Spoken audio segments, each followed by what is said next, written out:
William Crawford was an American soldier and surveyor who worked as a Western land agent for George Washington. Crawford fought in the French and Indian War and the American Revolutionary War. He was tortured and burnt at the stake by American Indians in retaliation for the Manhattan Massacre, a notorious slaughter of Indians by militia near the end of the American Revolution. Hey everyone, it's Steve from Exploring the American Frontier. We are actually driving down the highway 119, and I am going to make an impromptu stop here at Colonel William Crawford. I did a video on this a little bit ago. Hey, what's going on, everybody? Exploring the American frontier can happen just about any given moment, even on everyday life. Local park in Connellsville is a goose-infected Colonel William Crawford's cabin. Colonel William Crawford lived here for a time period. We're gonna go ahead in here. If you want to learn more about William Crawford, please come on and check out this video before I get killed by these geese. I'm about to get murdered by geese. Holy shit! Holy shit! You haven't seen it in the wintertime, and I'm gonna go give old William a visit here because he's a very interesting character. Burnt at the stake. Simon did his best to try to save him, but it was his own skin. And sometimes in life, man, you gotta pick your battles. So I hope y'all wanna come check this out. It's gonna just be a real quick little journey. Let's go ahead and check it out. Alrighty, now that we got the camera flipped around, we're gonna go ahead and check out the park. They got a nice little park here, as always. And look at the river. That's just, in my mind, I love that sight. Could you imagine crossing that river like you're battling, bro, and you gotta cross? It's freezing. It's 20 degrees outside. If that wind chill is like 0, and you have to now wait. Look at these ducks. These are the ducks that attacked me last time, I believe. But don't chase me down, ducks. They got icebergs. Look, there's icebergs. Is there anyone there? Yes, what do you see? Iceberg, right ahead! Thank you. Titanic. I have no bread. I didn't bring it. I'm so sorry. But this is the crossing. I missed the actual crossing, and maybe if somebody does know and they've been here, I'm gonna come next year. But I can imagine it was probably something like here. That looks like the shortest distance. Obviously there wasn't a train track there at this point, but hi ducks. But man, look at that swirling. It's just a swirling river. It has to be so cold. It's frozen. That's all frozen. It's the home of Colonel William Crawford from 1766 to 1782. He was a pioneer, patriot, civil servant, reconstructed in It's reconstructed in 1976 by Connellsville Area Historical Society and the Fayette Commissioners. Cool, man. I'll have to try to see if we can get in here one day. Let's go take a peek, though. Looks like there's a window. British Major General Edward Braddock camped here at Stewart's Crossing on the banks of the Youghiogheny River, June 28th through 30th, 1755. His goal was to reach Fort Duquesne, Pittsburgh, and drive the French from the area. He was accompanied by Colonel Militia and volunteer aide-de-camp George Washington. On July 9th, 1755, Braddock's army was defeated by the combined French and Indian forces about 9 miles from Fort Duquesne. Braddock was mortally wounded. Check this out. I'll get a picture of this and run it through for you guys. You can check it out. But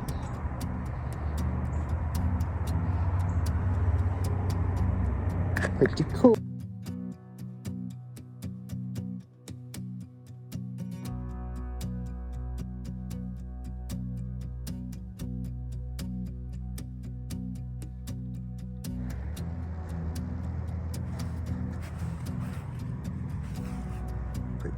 Pretty cool. Look at them. Imagine doing that right now. That's freezing. There's the cabin. There's Mr. Is that Mr. Crawford himself, I guess, are depicted there. Robertson Falls. Whoa, we're gonna have to go see that. Didn't know about that. Near New Haven. Interesting. We just found something new. So, guys, if you want to go see Robertson Falls, heck yeah, comment in the section and I'll go find it. We have this before. I'll take a quick picture in case anybody missed.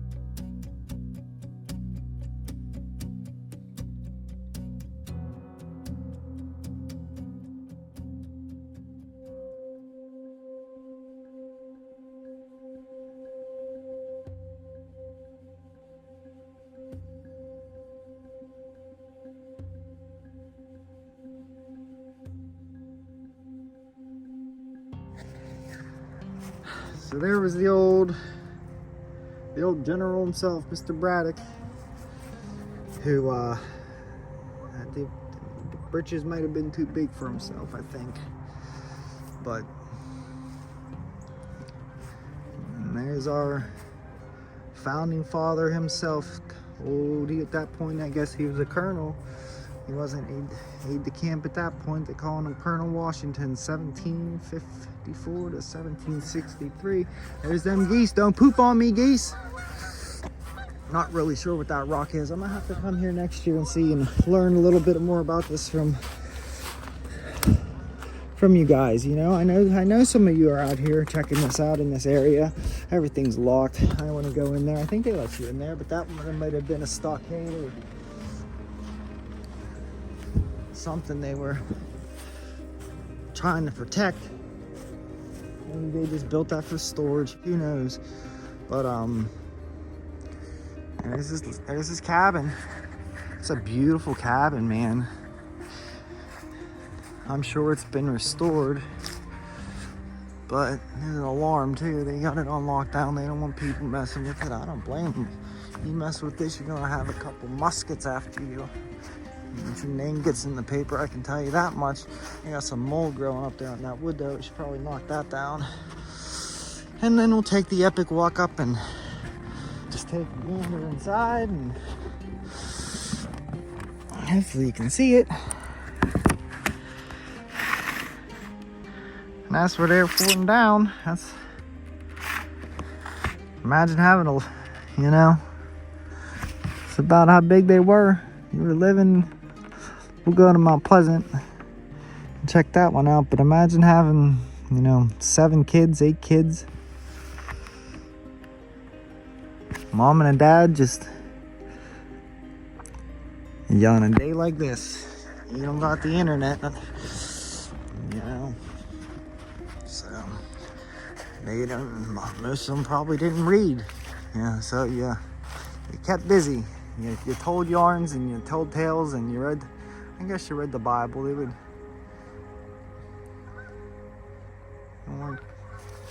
completely illiterate, but it was just a different life, a way different life than. That's what I want there. That's literally what I'm looking for, is something just like this. I'd like to get a hold of the Historical Society too, so if anybody's involved in them, I'll give them a call. I've called a couple people. The Burtner House, those people were really great. Shout out to them. Very nice strawberry festival in the spring and fall. So if you're ever in the Leechburg area, I would highly suggest you check it out. But there's old Colonel Crawford's cabin, and Connersville owns it now. And look at that. One more quick, I'm freezing. I know I'm taking up a lot of time here. There's flying geese. I love the flying geese too. I don't know if you can see them. Can't get them right. Where are they? There they are.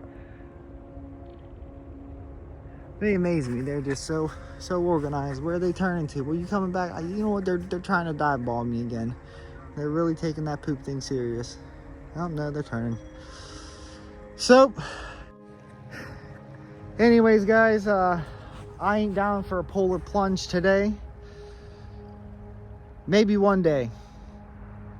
I have taken cold showers. I can make it about 7 seconds.